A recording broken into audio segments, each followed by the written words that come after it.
Hello friend, good morning और good evening जिस भी टाइम आप देख रहे हैं।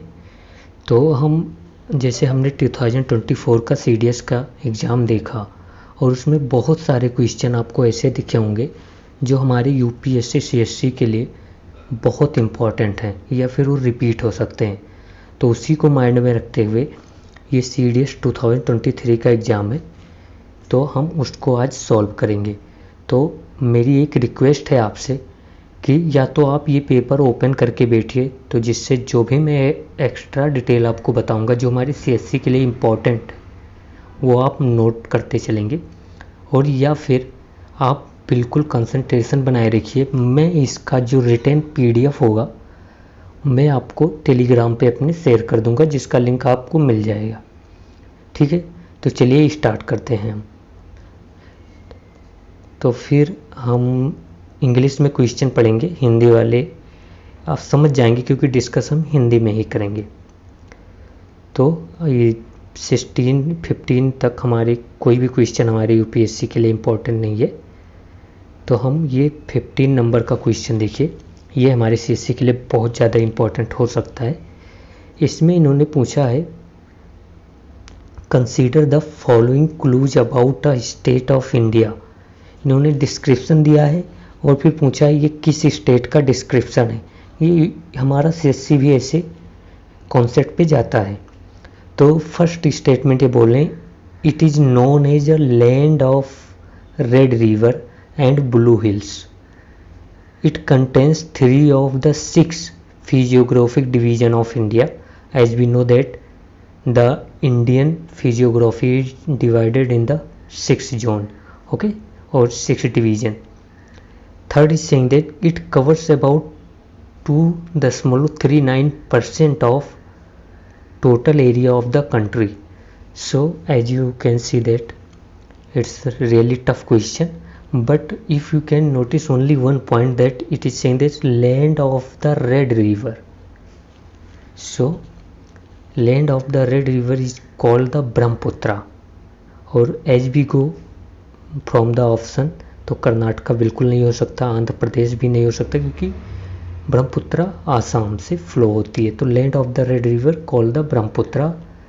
ओके, इतना ही पॉइंट आपको इसमें याद रखना, बिकॉज आप ये याद नहीं रह सकते कि 6 डिवीज़न जो है फिजियोग्राफिक डिवीज़न उसमें से 3 उसमें पाया जाता है या उसका कितना एरिया है। आप हर स्टेट का याद नहीं रख सकते, बट उसका जो स्पेसिफिक रीजन है या उसका जो स्पेसिफिक करेक्टरिस्टिक है वो आप को जरूर याद रखना। तो अगली बार जब भी यूपीएससी कहे कि land of the red river, आपको आसाम में जाना है। ठीक है, तो यहाँ पर हमारा आंसर आसाम हो जाएगा। फिर अगर हम फोकस करें तो ये कह रहा है 6 division of physiographic division of India. तो हमको पता होना चाहिए कि कौन से 6 फिजियोग्राफिक डिवीजन हैं इंडिया के। ठीक है, अगर आपको वाइज थोड़ा स्लो लग रही हो तो आप इंक्रीज कर सकते हैं वैल्यू, ओके, और बने रहना क्योंकि काफ़ी इम्पोर्टेंट क्वेश्चन डिस्कस करेंगे। तो चलते हैं, देखते हैं पहले ये 6 फिजियोग्राफिक डिवीज़न है क्या। तो आपने अगर पढ़ा होगा, ये मतलब एनसीईआरटी में भी दिया हुआ है, तो हमको पता है desert, island like Lakshadweep and Andaman and Nicobar, then coastal plain, ठीक है, coastal plain, then plateau, then mountain, then plain. So these are the 6 division of India. So what are the 3 division found in the Assam? If you see that in Assam we can found the plateaus, okay, we know that in Assam we can found the plateaus, okay, and also we can found the mountains. So mountainous region is also Mikir Hills and other hills is found in the Assam. Even the Bareil range, some portion are in the Assam. So you can see that mountain, and third is the plain as Brahmaputra is flowing through it. So just remember that these 3 division or these 3 physiographic division found in the Assam. Okay, Hindi वालों समझ गए होंगे, I hope आप भी। फिर next देखते हैं 16 number question, ये भी हमारे लिए इम्पोर्टेंट हो सकता है। ये कह रहा है, which of the following state set of the state share boundary with the Telangana. हो सकता है ये CSC में हमारे ना पूछे, बट एक नॉलेज होना चाहिए कि हाँ तेलंगाना से कौन कौन से स्टेट बाउंड्री शेयर करते हैं।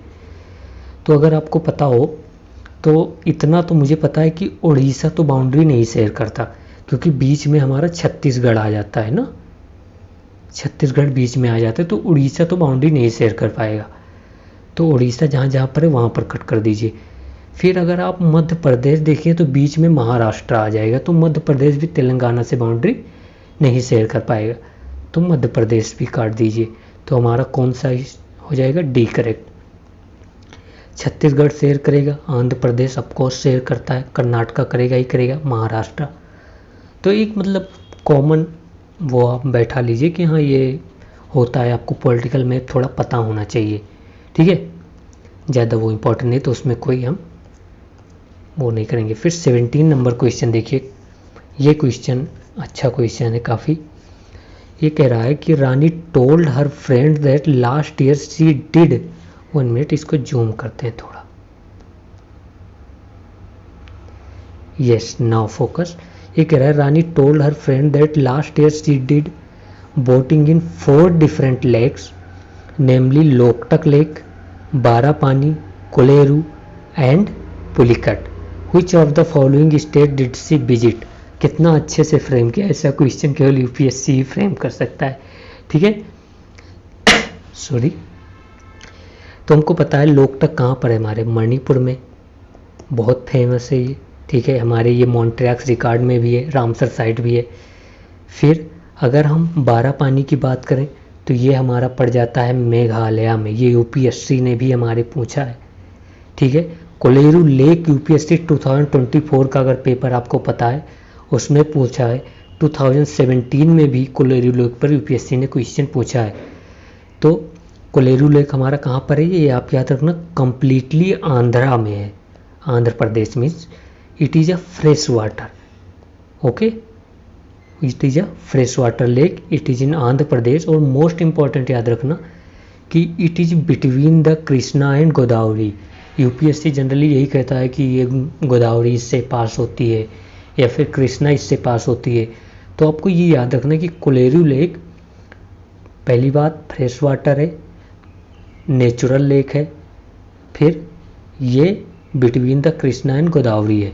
यूपीएससी 2024 में कहा यूपीएससी ने कि जो कृष्णा रिवर है डायरेक्टली फीड्स कोलेरू लेक, तो वो डायरेक्टली पास नहीं होती कोलेरू लेक से, ये आपके माइंड में होना चाहिए। ये सब मैं लिख के आपको दे दूंगा, बट आप थोड़ा अगर फोकस रखेंगे तो ज़्यादा ठीक। पुलिकट लेक हमको पता है it is between the Andhra and Tamil Nadu. तो अब इसमें आप देख सकते हैं हमारा जो आंसर होगा वो होगा 2, ठीक है। मणिपुर में कौन सा हो जाएगा, लोकटक लेक, मेघालय में बारापानी, आंध्र प्रदेश में Kolleru and Tamil Nadu mean Pulicat, okay okay. Latest see the next question. Hindi वाले आप हिंदी में देख लेना अपने अकॉर्डिंग। फिर 18 नंबर क्वेश्चन कह रहा है अकॉर्डिंग टू द सेंसस। आप देख रहे हो 2011 के सेंसस अभी भी इम्पोर्टेंट है हमारे लिए, क्योंकि हमारा नेक्स्ट सेंसस तो अभी कंडक्ट हो रहा है और शायद हो गया है बट अभी रिलीज नहीं हुआ है, ठीक है। तो हमको अभी हमारे सीएससी के लिए 2011 का सेंसस पूरा पढ़ के जाना है। ये आपको बिल्कुल राइट कर लेना है अपने माइंड में कि हाँ हमें सेंसस 2011 पढ़ के जाना है, ठीक है। एक according to the census 2011 which of the following statement is are correct, okay. तो अगर हम देखें ये फर्स्ट कह रहा है a person who can only, focus कीजिए, only read but can not write is not literate. Means कह रहे थे ये, इसका कहने का मतलब ये है कि अगर कोई पर्सन केवल रीड कर सकता है बट राइट नहीं, लिख नहीं सकता, पढ़ सकता है ओनली, वो उसको हम लिटरेट नहीं कहेंगे, उसको हम पढ़ा लिखा नहीं कहेंगे। बिल्कुल सही बात है, जैसे मैंने कहा पढ़ा लिखा, तो उसको लिखना और पढ़ना दोनों आना चाहिए। ये बिल्कुल डायरेक्ट मेंशन है सेंसस में आप, तो ये बिल्कुल सही है हमारा। फिर कह रहे हैं a person age 7 years and above who can both read and write with understanding in any language is treated as literate। तो ये 7 ईयर का ही या उसके अबव का क्राइटेरिया है ये दोनों हमारे सेंसस में मेंशन है। हमको याद रखना है कि यहाँ पर एनी लैंग्वेज है और ये 7 की जगह पर यूपीएससी कभी 5 कर सकता है या वो यूपीएससी कर सकता है 6 या कर सकता है वो 14 ईयर्स कन्फ्यूजन के लिए। तो ये आपको 7 ईयर्स बिल्कुल याद रखना है। और अगर हम बात करें कि लिटरेसी रेट हमारी 2011 के अकॉर्डिंग कितनी थी इंडिया में, तो वो 74.04% है। ठीक है ओवरऑल। तो अगर आपको ओवरऑल बताए तो आपको पता होगा मेल की ज़्यादा होगी फीमेल से। ठीक है ये आपको तो पता ही होगा। फिर अगर हम बात करें कि सबसे ज़्यादा लिटरेसी रेट कहाँ पर है, तो हमें केरला तो पता ही है। फिर हमारा कहाँ पर है, लक्षद्वीप में। ठीक है केरला एंड लक्षद्वीप में। सबसे कम हमको पता है बिहार में है। एक बात मैं आपको कहूँगा, अरुणाचल प्रदेश भी याद रखना। बिहार के बाद Arunachal Pradesh second lowest literacy rate में आता है। फिर उसके बाद एक बात और याद रखना, राजस्थान। ये 3 आप याद रखेंगे क्योंकि राजस्थान में आपको कन्फ्यूजन हो सकता है। ठीक है तो ये आप याद रखेंगे, इतना ही आप। बाकी आप इसके सेंसस के बारे में जाकर खुद पढ़ेंगे, कब स्टार्ट हुआ था लॉर्ड मेयो के कॉल में। ठीक है तो ये सब खुद आप जाकर पढ़ेंगे। ठीक है लॉर्ड मेयो ही थे जिन्होंने स्टैटिस्टिकल सर्वे ऑफ इंडिया का इस्टेब्लिशमेंट किया था। ठीक है तो ये सब पूरा आप जाकर खुद से पढ़ेंगे क्योंकि ये बहुत इंपॉर्टेंट टॉपिक है। तो यहाँ पर हमारा आंसर क्या था, बोथ। ओके फिर ये कह रहा है the topic of cancer passes through how many coastal and land lock state of India respectively. इसमें कोस्टल स्टेट भी पूछा है, लैंड लॉक स्टेट भी पूछा है। टोटल स्टेट हमको पता है 8 स्टेट से ये पास होता है टॉपिक ऑफ कैंसर। अगर आपने कॉम्बाइंड जियो साइंटिस्ट का पेपर देखा हुआ है तो उन्होंने वो उसमें ट्रॉपिकल जो लाइन है उसके या इक्वेटोरियल किस किस कंट्री से पास होती है, डायरेक्टली उन्होंने 2 क्वेश्चन उस पर पूछा हुआ है। तो आपको जाकर जब आप जाएंगे तो आप खुद से पढ़ेंगे कि इक्वेटर किस किस से पास होता है, कौन कौन सी कंट्री से इक्वेटर पास होता है। ठीक है ये आपका काम है, आप खुद से पढ़ेंगे। इक्वाडोर, कोलंबिया, ब्राज़ील, ठीक है गबन हो गया हमारा, इंडोनेशिया हो गया, इन सब से पास होता है। तो ये आप खुद से जाकर पढ़ेंगे। ठीक है फिर अगर हम बात करें कि कितने कोस्टल स्टेट से पास होता है, तो हमको पता है कि कोस्टल स्टेट हमारा एक गुजरात है जिससे पास होता है।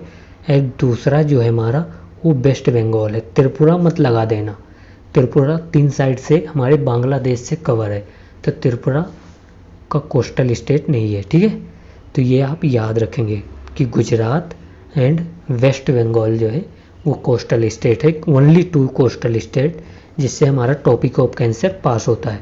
तो जब 2 coastal state and 6 land lock, तो ये हमारा आंसर हो जाएगा। ठीक है ये आप याद रखेंगे पूरा।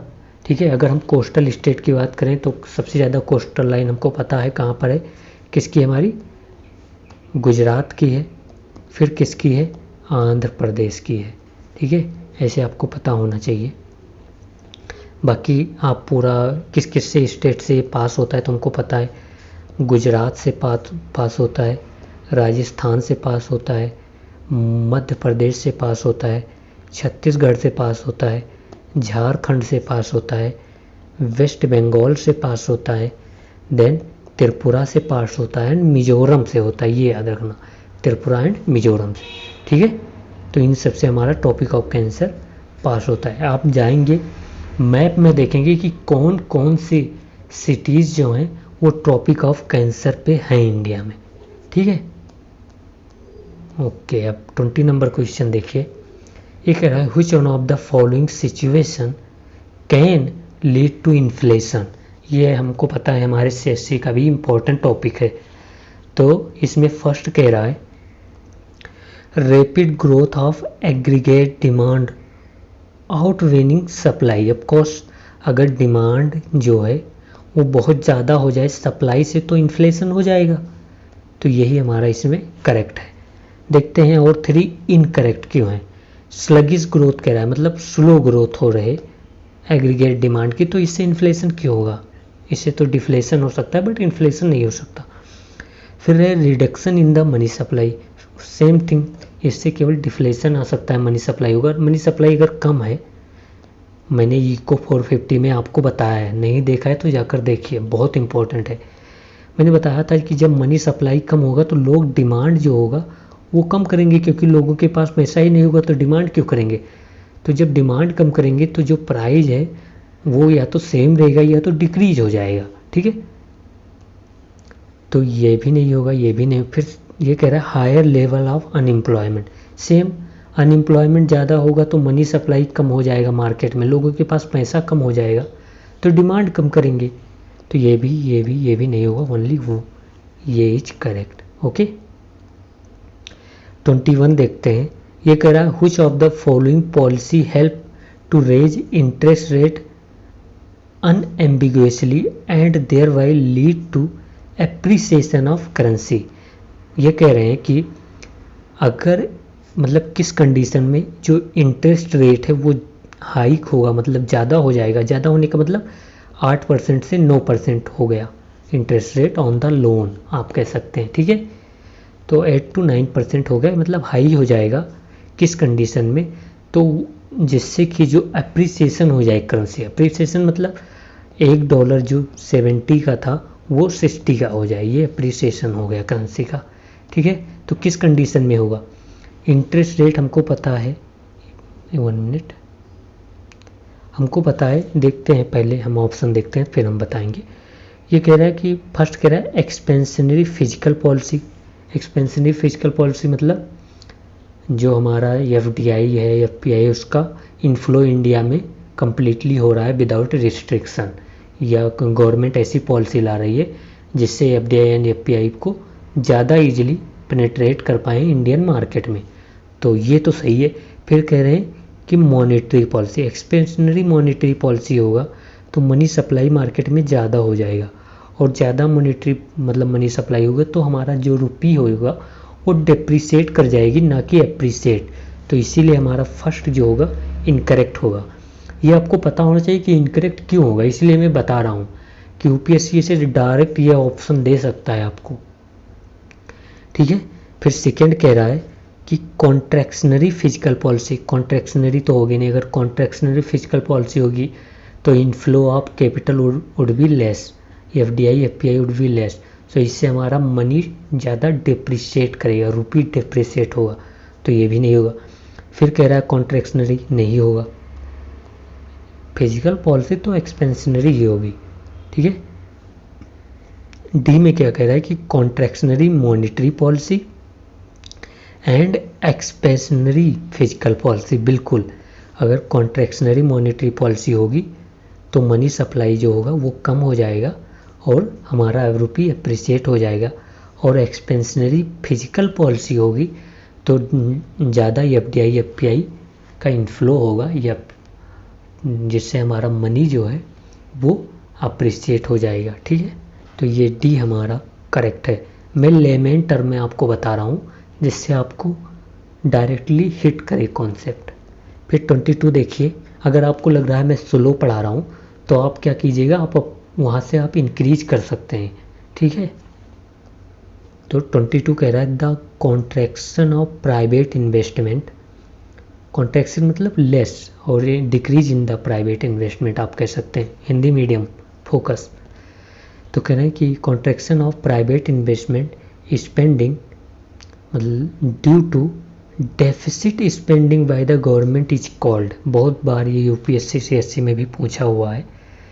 तो ये कह रहा है कि जो प्राइवेट इन्वेस्टमेंट में हमारे कमी आ गई है, ड्यू टू, रीजन क्या है उसका, क्योंकि जो गवर्नमेंट है वो अपना डेफिसिट फाइनेंस कर रही है, किसके थ्रू, मार्केट से पैसा उठाकर। तो जो गवर्नमेंट क्या करेगी, जब मार्केट से पैसा उठाएगी तो जो इंटरेस्ट रेट होगा मार्केट का वो इंक्रीज हो जाएगा। तो इससे जो प्राइवेट सेक्टर हैं उनको ज़्यादा इंटरेस्ट पे करना पड़ेगा मार्केट से पैसा उठाने के लिए, और इस सिचुएशन में जो प्राइवेट सेक्टर है वो पैसा मार्केट से नहीं उठा पाते या फिर कम उठाते हैं, और इसी रीजन को हम कहते हैं क्राउडिंग आउट। ये आप याद रखेंगे वैसे कि बिकॉज आप गवर्नमेंट ने ज़्यादा पैसा उठा लिया मार्केट से, चाहे वो बॉन्ड के थ्रू हो, ठीक है। तो जिससे जो हमारा इंटरेस्ट रेट है मार्केट में वो ज़्यादा हो गया, क्योंकि मनी सप्लाई कम हो गई मार्केट में। तो अब जब प्राइवेट सेक्टर अपना बॉन्ड इशू कर कर, शेयर इशू कर कर पैसा उठाने का ट्राई करते हैं, तो वो उनको ज़्यादा इंटरेस्ट बॉन्ड पे पब्लिक डिमांड करती है। इससे प्राइवेट सेक्टर जो है वो उनका इन्वेस्टमेंट कम हो जाता है। इसी को हम क्राउडिंग आउट कहते हैं। ठीक है, फिर देखते हैं हम। ओके, एक मिनट, ये भी ऑप्शन देख लेते हैं। क्राउडिंग इन या जो है वो completely opposite of the crowding out. इसमें क्या होगा, गवर्नमेंट सेक्टर जो है वो भी इन्वेस्ट करती है and private spending is also in the infrastructure sector increase. Okay, तो ये आप याद रखेंगे। डंपिंग तो अलग से रिलेटेड है।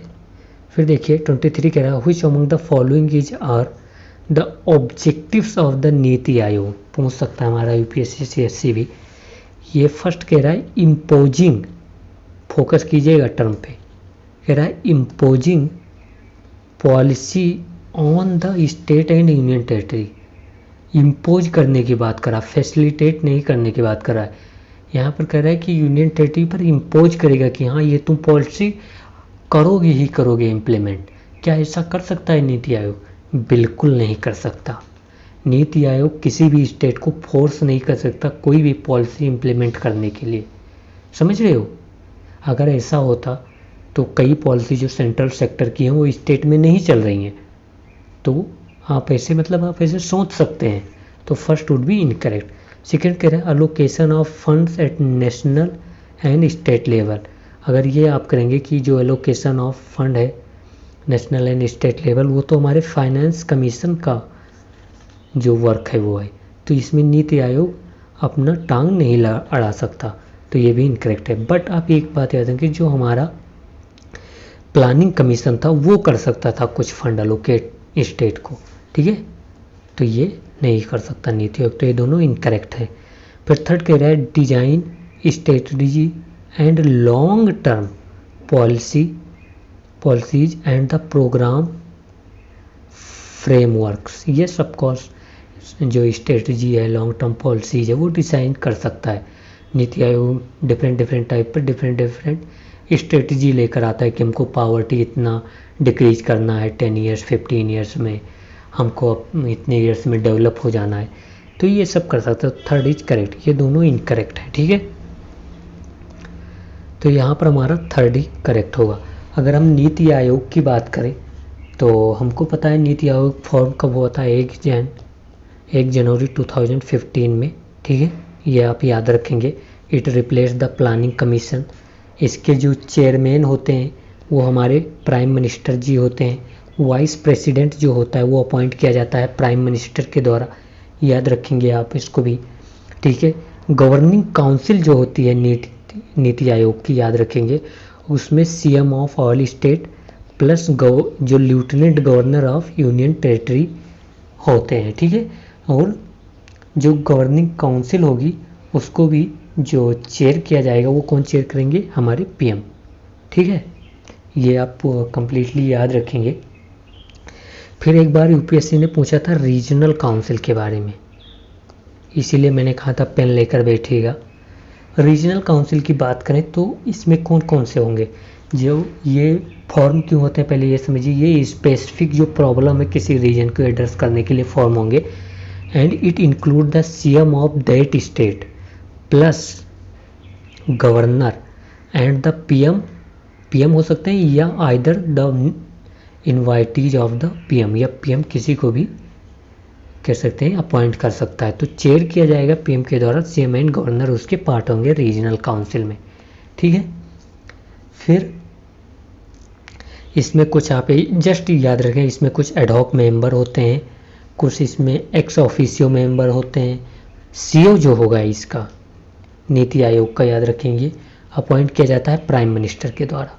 ठीक है, और कुछ इसमें स्पेशल मेंबर भी होते हैं। तो अगर यूपीएससी ऐसे कहे कि हाँ इसमें कोई एक्स ऑफिशियो मेंबर नहीं होते या एडहॉक मेंबर नहीं होते या इसमें कोई स्पेशल इन्वाइटीज नहीं हो सकते, तो ये सब इनकरेक्ट हो जाएगा। तो यहाँ पर ओनली 3 करेक्ट था हमारा। फिर हम चलते हैं हिंदी वालों, अपने हिंदी के अकॉर्डिंग देख लेना। 24 नंबर क्वेश्चन देखते हैं। उससे पहले 1 मिनट दीजिए मुझे। ओके, सो 24 नंबर क्वेश्चन देखते हैं। पॉवर्टी एक बहुत बड़ा मतलब यूपीएससी का बहुत ही फेवरेट टॉपिक है। पॉवर्टी के बारे में पढ़ लेना कि कौन सी कमेटी कब फॉर्म हुई थी। जितना मैं यहाँ पर बता दूंगा उतना तो याद ही रखना है, बाकी आप खुद से पॉवर्टी के बारे में खुद पढ़ लेना थोड़ा सा, ठीक है। ये क्वेश्चन कह रहा है the computation of poverty in terms of monthly per capita consumption expenditure. याद रखना, monthly per capita consumption expenditure based on the mixed reference period was recommended by the. तो मिक्स्ड रेफरेंस पीरियड जो था उस पर किसने रिकमेंड किया था? Monthly per capita consumption expenditure पे। तो ये आपको याद रखना है कि तेंदुलकर कमेटी ने किया था। तेंदुलकर कमेटी कब फॉर्म हुई थी? 2005 के अकॉर्डिंग, मतलब अराउंड ये फॉर्म हुई थी, ठीक है। तो इसने जो रिकमेंड किया था वो monthly per capita consumption expenditure पर पॉवर्टी एस्टिमेशन रिकमेंड किया था। फिर ये तीनों जो कमेटी हैं, तेंदुलकर तो यहाँ पर आंसर हो, ये अलग कमेटी हो गई, या फिर ये दांदेकर कमेटी हो गई, या लोखंड वाला कमेटी हो गई, लोकड़ा वाला कमेटी, ये तीनों हमारी भी पॉवर्टी से ही रिलेटेड है। पहली बात ये आप मतलब बेसिक याद रखेंगे। फिर ये जो दादेकर कमेटी है, it is a first systematic estimation of the poverty committee. तो it is a first committee form to the estimation of the poverty, systematic estimation of the poverty. तो इट इज़ फॉर्म अराउंड 1971। तो you can see Indira Gandhi के time उन्होंने slogan भी दिया था कि गरीबी हटाओ, ठीक है। तो 1971 में ये फॉर्म हुई, first systematic poverty estimation committee थी, ये भी आप याद रखेंगे। और ठीक है, इतना आप इसमें याद रखेंगे कि अलग कमेटी, तो अलग कमेटी भी कंजम्पशन एक्सपेंडिचर पे मतलब पॉवर्टी एस्टिमेट की थी और रिकमेंड की थी कंजम्पशन एक्सपेंडिचर पर, और ये फॉर्म हुई थी 1979 में, ठीक है। तो ये कंजम्पशन एक्सपेंडिचर पर ये भी बेस्ड थी। फिर अगर हम लोकड़ा वाला कमेटी की बात करें तो ये 1993 में फॉर्म हुई थी, ठीक है। फिर ये हमारा जो है ये भी हमारा पर कैपिटा कंजम्पशन एक्सपेंडिचर पे भी ही जो है वो बेस्ड थी, बट ये मिक्स जो ये रेफरेंस पीरियड है इस पे नहीं था, ठीक है। ये आप याद रखेंगे कि ये जस्ट ये भी पर कैपिटा पर बेस्ड हुई थी, ठीक है। तो इसमें जो आंसर है हमारा तेंदुलकर कमेटी, ये सबसे पहले तो ये आपको याद रखना है। फिर अगर कभी वो क्रोनोलॉजिकल ऑर्डर पूछ ले तो वो आप थोड़ा याद रखेंगे बस, बाकी तो आप खुद से पढ़ना जितना भी पॉवर्टी के बारे में हो सके।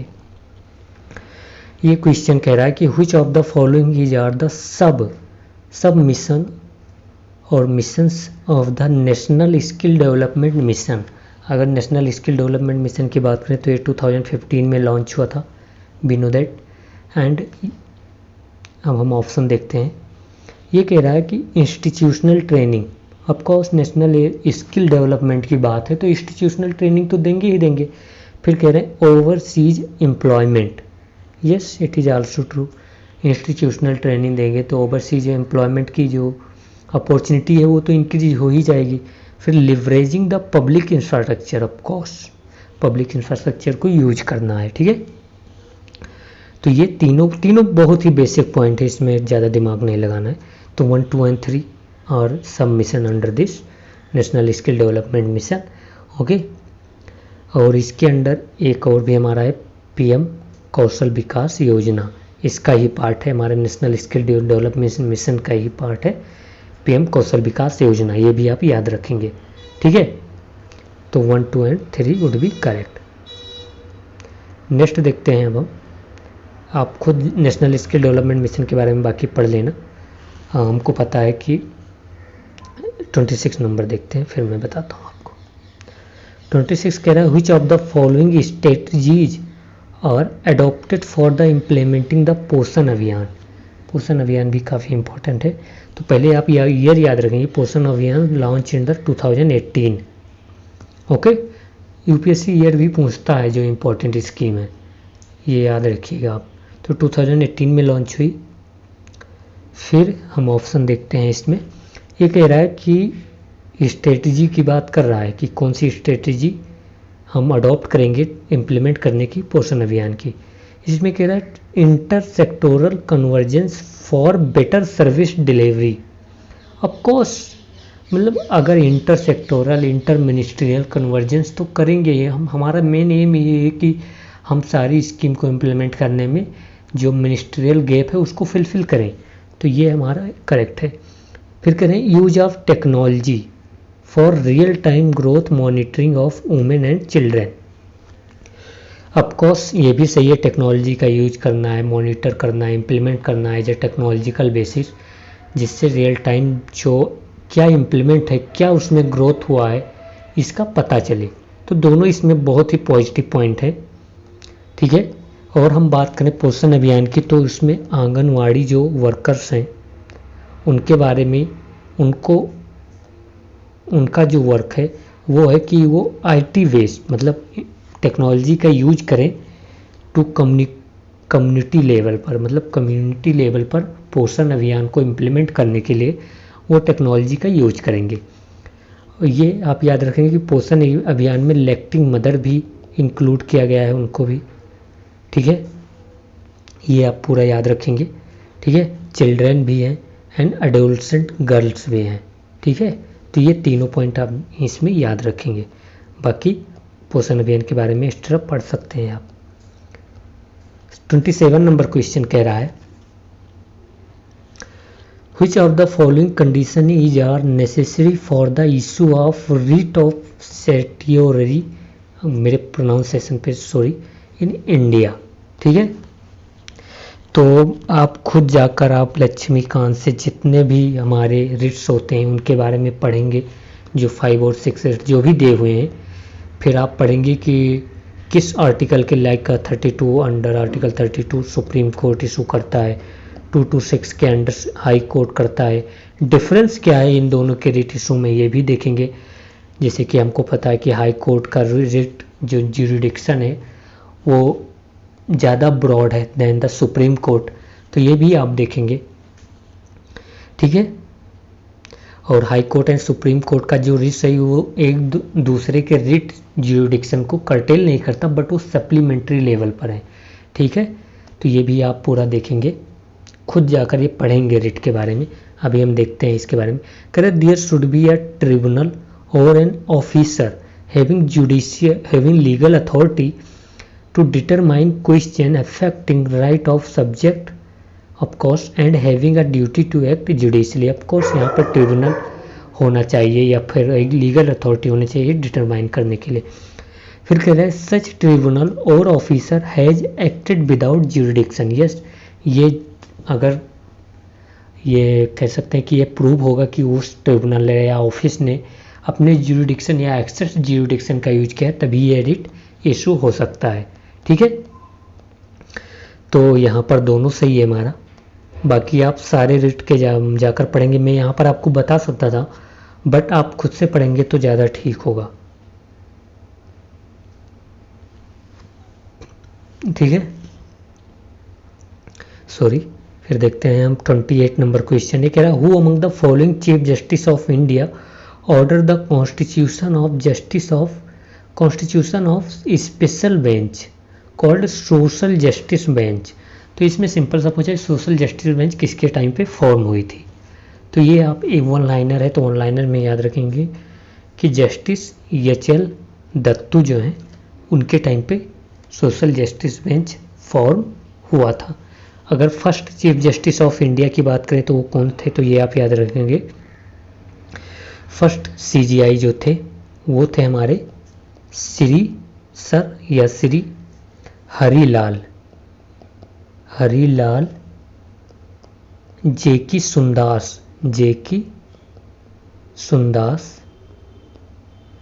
सुंदास कन्या। तो इसे हरिलाल याद रखिए या जेकी सुंदास याद रखिए, वो फर्स्ट सीजीआई थे, ठीक है। बस इतना ही याद रखिए, बाकी आप इसमें कोई इंपॉर्टेंट नहीं है।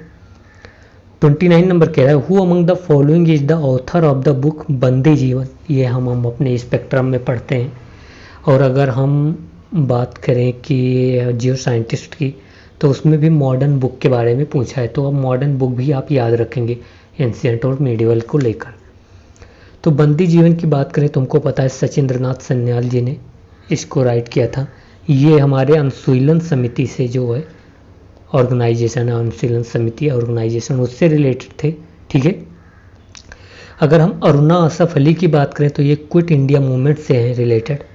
ठीक है। वीर सावरकर तो आप पता ही होगा इनके बारे में। फिर रास बिहारी बोस इसमें एक इम्पॉर्टेंट है, तो ये गदर पार्टी से रिलेटेड थे, ये याद रखेंगे।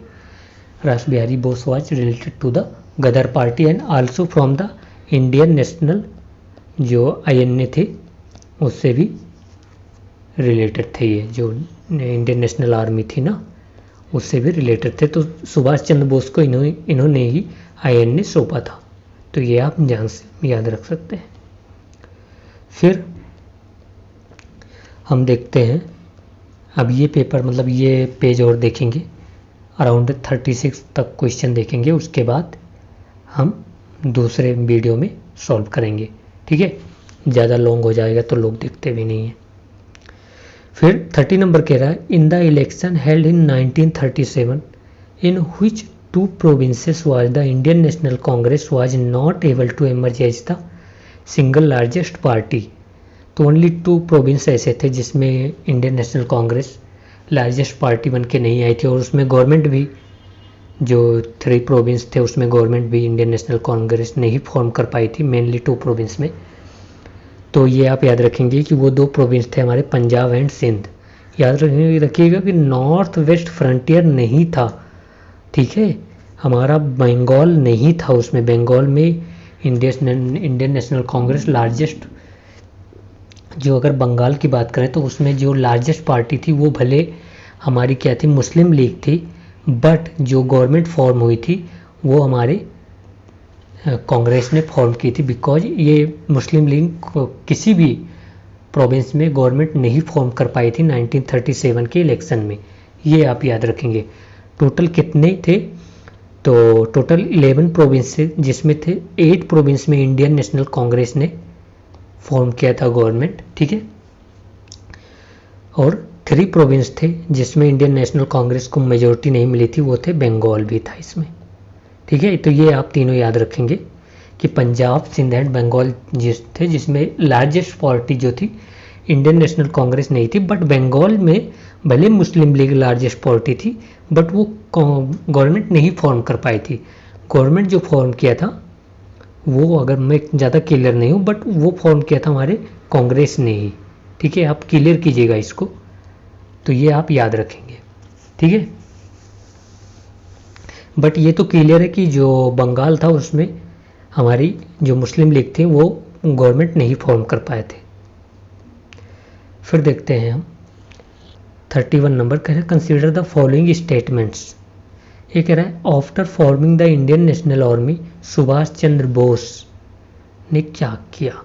तो यहाँ पर देखिए कह रहा है, recruited a large number of soldier from the Indian prisoners of war in Japanese camp. Of course जो इंडियन प्रिजनर्स ऑफ वार थे उन्हीं को तो इंडियन नेशनल आर्मी में सुभाष चंद्र बोस ने रिक्रूट किया था। फिर ये कह रहा है कि introduce a women's detachment named after the Rani of Jhansi. ये भी सही है, हमारा स्पेक्ट्रम में दिया हुआ है ये। ठीक है। तो ये आप दोनों याद रखेंगे। अगर हम बात करें कि एक पॉइंट आप याद रखें कि जो provisional government of India, government for free India जो था, उसको सुभाष चंद्र बोस ने फॉर्म किया था कहाँ पे, तो सिंगापुर में। ये याद रखेंगे आप, provisional government of free India is found by the Subhash Chandra Bose in the Singapore. In year कौन सा था वो ठीक है। तो ये आप याद रखेंगे, ईयर 1942 के अराउंड ही था।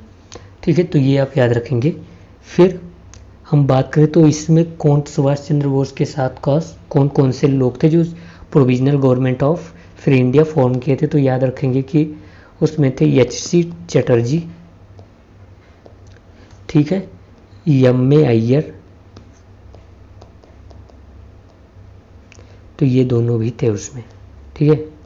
फिर 32 कह रहा है, which one of the following pairs denoting various forms of bhakti is not correctly match, not पूछा है तो इसमें कह रहा है सगुना। अगर सगुना की बात करें, सगुना मतलब जिसमें गॉड विथ एट्रीब्यूट की बात करते हैं तो ये हमारा सही है। निर्गुणा गॉड विदाउट एट्रीब्यूट्स, मतलब उनके किसी फॉर्म नहीं है, गॉड का कोई फॉर्म नहीं है तो उसको निर्गुणा कहते थे। अगर अलवर की बात करें तो ये शक्ति नहीं होगा, अलवर हमको पता है विष्णु में बिलोंग, मतलब विष्णु डिवोशन करते थे ये, तो यही हमारा नॉट करेक्ट हो जाएगा। फिर नैन की बात करें तो believe in the devotion of the Shiva, yes बिल्कुल करेक्ट है ये। अगर सॉरी अलवर की बात करें तो हमको पता है इनकी जो मोस्ट फेमस बुक है वो है अल्लायर दिव्य प्रबंधम, तो याद रखेंगे आप, Divya Prabandham is a book related to the Alvar. और नैनार की बात करें तो तेवाराम,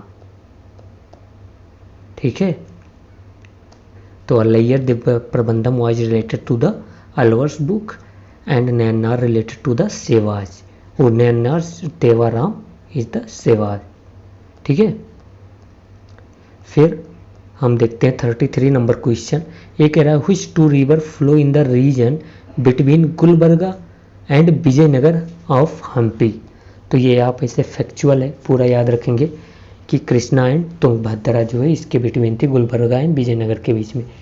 तो हमको पता है कि कृष्णा की बात करें तो ये हमारी ओरिजिनेट होती है महाबलेश्वर, जो कि हमारा महाराष्ट्र में है, इसकी ट्रिब्यूटरी वगैरह आप याद रखेंगे, देख लेना। तुंगभद्रा की बात करें तो ये कर्नाटका में ओरिजिनेट होती है, ठीक है, फिर बाकी आप देख लेना। 33 कह रहा है which of the following is the only parliamentary force with a dual control structure, तो ये फैक्चुअल है, आप डायरेक्टली याद रखेंगे कि जो आसाम राइफल्स है उसका डुअल कंट्रोल स्ट्रक्चर है। जो एडमिनिस्ट्रेटिव कंट्रोल है आसाम राइफल का, एडमिनिस्ट्रेटिव कंट्रोल वो मिनिस्ट्री ऑफ होम अफेयर्स के अंडर है, बट जो ऑपरेशनल कंट्रोल है वो हमारा आ जाता है इंडियन आर्मी के अंडर, ठीक है, इंडियन आर्मी के अंडर, तो ये आप याद रखेंगे। फिर अगर हम मिनिस्ट्री ऑफ होम अफेयर्स की बात करें तो इसके अंडर कौन कौन सी फोर्स आती हैं, तो याद रखेंगे CIA, जो ये CRPF है वो आती है, यही central reserve police force, Indo Tibetan border police आती है, CISF भी उसी मिनिस्ट्री ऑफ होम अफेयर्स के अंडर ही आती है, मतलब सेंट्रल इंडस्ट्रियल सिक्योरिटी फोर्स।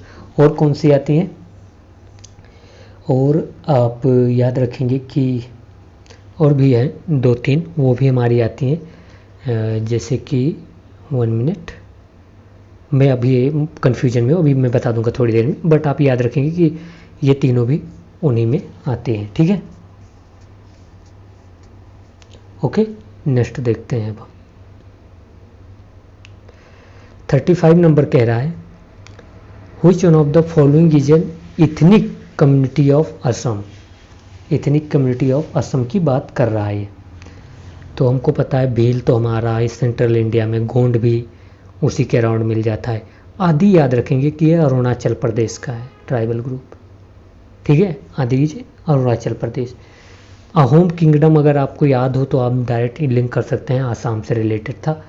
और अहोम किंगडम कब था, तो ये 13वीं सेंचुरी के अराउंड था, ये भी आप याद रखना, ठीक है। फिर कह रहा है कि द चिरावन से, तो हमारे पूछा नहीं जाएगा, वैसे जिम्बाब्वे से है। फिर देखते हैं हम कुछ क्वेश्चन और देख लेते हैं 40, ओके। तो 37 नंबर क्वेश्चन देखते हैं, कुछ और देखेंगे बस उसके बाद दूसरे वीडियो में। ये कह रहा है कि चीतास ब्राउट फ्रॉम नामीबिया, कितने लाए गए थे हमको पता है, 8 चीता लाए गए थे Namibia, were introduce in India to which one of the following national parks, तो ये हमको पता है कूनू नेशनल पार्क MP में जो है। फिर अगर हम केबिल लामजाओ नेशनल पार्क की बात करें तो ये लोकटक लेक के पास हमारा मणिपुर में है। फिर केवलादेव घाना नेशनल पार्क ये भी है। अगर हम के बात करें तो ये केवलादेव जो घाना नेशनल पार्क है वो हमको पता है कहाँ पर है, हमारा राजस्थान में है, ठीक है, ये हमारा मॉन्ट्रैक साइड भी है। फिर अगर हम काजीरंगा नेशनल पार्क की बात करें तो ये हमको पता है असम में है, ठीक है, तो ये तीनों आप याद रखेंगे। फिर कह रहा है who among the following is not a recipient of the Nobel prize in the physics, तो मैं ये आपसे बिल्कुल एक्सपेक्ट नहीं करता था कि आप ये पढ़ें कि कौन रेसिपेंट है कौन नहीं। वैसे आंसर जो इसका होगा मैं बता दूं कि कौन नहीं है, तो उसमें क्लाउस हेलेसमैन नहीं थे। बट मैं ये एक्सपेक्ट जरूर करता हूँ कि नोबेल प्राइज़ किस किस एरिया में मिलता है। तो आप इसे याद रखेंगे PCM। तो यम से यहाँ पर मेडिसिन कर दीजिए, फिजिक्स, केमिस्ट्री, मेडिसिन, ओके। फिर लिटरेचर, पीस, ठीक है, पी से पीस भी कर सकते हैं, literature, peace, economic science, peace, economic science, okay. तो ये हमारी एरियाज हैं जिसमें हमको मतलब नोबेल प्राइज़ दिया जाता है। किसने स्टार्ट किया था तो हमको पता है, अल्फ्रेड नोबेल ने। कब स्टार्ट किया था तो 1913 में, ये भी थोड़ा यार आइडिया रखना। तो अगर हम इंडिया की बात करें तो इंडिया में के जो फर्स्ट पर्सनालिटीज़ हैं even not even in the Asia were the Rabindranath Tagore was got the Nobel Prize in the literature section, okay। तो he is the first Asian to get the Nobel Prize, okay। Gitanjali I think इनका था वो जिस पे इनको मिला था। तो मैं आपको जस्ट एरिया सोचता हूँ कि आप इसमें याद रखिए बस।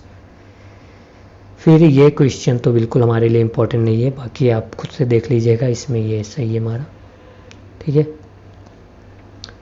बिल्कुल इम्पोर्टेंट नहीं है ये हमारे। वैसे हमको पता है कि थायरॉयड ग्लैंड का जो मैक्सिथेरेक्शन होता है वो आयोडीन होता है, बट इम्पोर्टेंट नहीं था।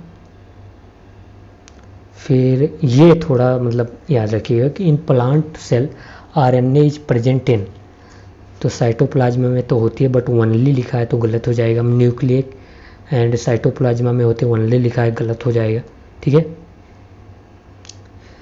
फिर अगर हम सही ऑप्शन देखें तो ये हमारा माइटोकॉन्ड्रिया में होता है, साइटोप्लाज्मा में, न्यूक्लियर, क्लोरोप्लास्ट एंड राइबोसोम में पाए जाते हैं हमारे क्या होता है जो RNA, ओके। ये याद रखिएगा, थोड़ा सा कभी पूछ सकता है क्या पता। फिर ये तो हमारे लिए इतना इम्पोर्टेंट नहीं है, ठीक है, तो ये हम नहीं देखेंगे।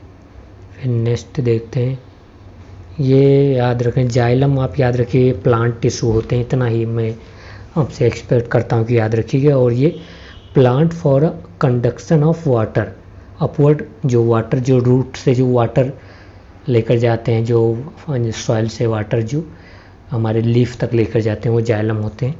इसमें ये सही है, बट इतना ही याद रखिए, इसका जो सिर्फ मैं आपको चाहता हूँ कि ये इतना याद रखिए, ये सब नहीं, ठीक है। फिर हम देखते हैं, ये हमारे लिए इम्पोर्टेंट यहाँ पर नहीं है, ये है 46 नंबर क्वेश्चन। ये कह रहा है कि the hydrogen bomb and the uranium bomb are based on respectively. हमको पता है जो हाइड्रोजन बॉम्ब है वो हमारा न्यूक्लियर फ्यूजन पे है, फिजन पे नहीं, फ्यूजन, ओके। तो वो हमारा न्यूक्लियर फ्यूजन पे है, मतलब 2 पॉइंट मिलकर एक बड़ा सा लार्ज पॉइंट, इसको फ्यूजन कहते हैं। तो हाइड्रोजन बॉन्ड फ्यूजन पे और यूरेनियम किस पे होता है, फिजन। फिजन मतलब बड़ा है तो उससे को टूट कर 2 हो गए, ठीक है। तो ये हमारा सही है। फिर ये मैं आपसे एक्सपेक्ट करता हूँ थोड़ा सा, क्योंकि ये आपको हेल्प कर देगा, कहाँ पर जानते हो आपको, सीज्मिक वेव में, अर्थक्वेक में, ये आपको अर्थक्वेक चैप्टर में आपको हेल्प करेगा। तो ये कह रहा है कि sound and light waves are, तो अगर हमको पता है कि जो साउंड वेव होते हैं वो पी वेव की तरह होते हैं, ये आप याद रखें, जो पी वेव सीज्मिक वेव होती है वो साउंड वेव लाइक है, ठीक है। तो पी वेव हमारे रिस्पेक्टिवली हमको पता है कि sound wave are the longitudinal wave and light wave जो होते हैं वो ट्रांसवर्स वेव होते हैं, या फिर हम इसको कह सकते हैं perpendicular, these are the perpendicular to the medium of the waves, okay. तो फर्स्ट हमारा करेक्ट है।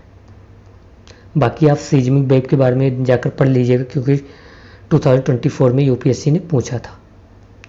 बाकी इसमें और कौन सा, इसमें कोई भी हमारा सीएससी के लिए इम्पोर्टेंट नहीं है, ठीक है। तो हमारा आधा हो गया है, आधा हम बाद में करेंगे, अच्छे से और करेंगे, थोड़ा भी ज़्यादा नहीं है, और मैं ज़्यादा उसमें पॉइंट लेकर आऊँगा तो आपके लिए इम्पोर्टेंट होगा।